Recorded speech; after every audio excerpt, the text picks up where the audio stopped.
13 minutes past 7.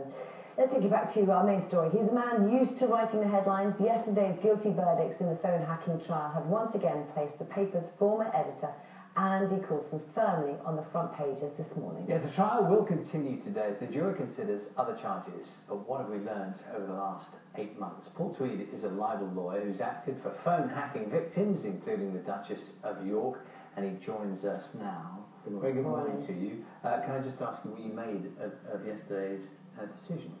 Well, I think it's been a very, very long battle. The phone hacking scandal has been going on now for more than 2 years. We've had the Levison inquiry, and now we've had this 8-month criminal trial. And from our perspective, I think we must be coming close to the final chapter in the book. I think the public now are probably getting a bit of fatigue creeping in because it's been going on so long now. And although there are still a number of claims still to come before the courts, and in fact we have a number of clients who believe that they were the victims of voicemail interception, but we haven't been able to produce any evidence because to date most of the evidence has come from the police investigations where they've turned up mobile phone numbers, and if your mobile phone number doesn't appear, then it's very, very difficult to get substantive evidence. But from my perspective as a lawyer, this highlights the problem and the need for appropriate press regulation. One of the difficulties that we have, hopefully the voicemail interception problem has gone and will no longer be an issue, but we still have a number of difficulties on a very broad front in relation to other aspects of privacy intrusion. We have photographs of people in private places, photographs of children when the parents don't want them photographed.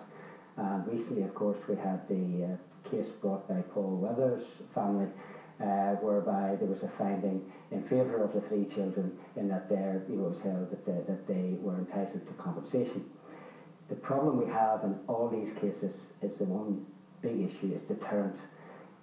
Privacy is different from defamation, because once privacy has been breached, particularly with the publications now being primarily online, it takes only a matter of seconds for a photograph or an allegation to travel from London to Sydney to Los Angeles, and it's all, once the privacy horse is bolted, it's too late.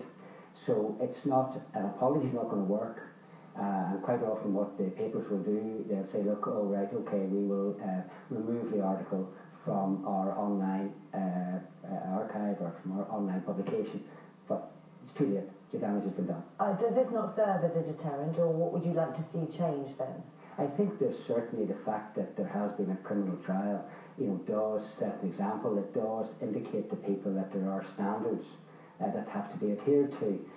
The problem is that with the online competition that's out there at the moment, the UK publishers are competing with American publishers, with overseas publishers, and so there's this appetite, this hunger to get a photograph or a story that trumps the competitors, and that in turn will lead to privacy intrusion, unfortunately. Paul Tweed, thank you very much for your time here this morning. My pleasure.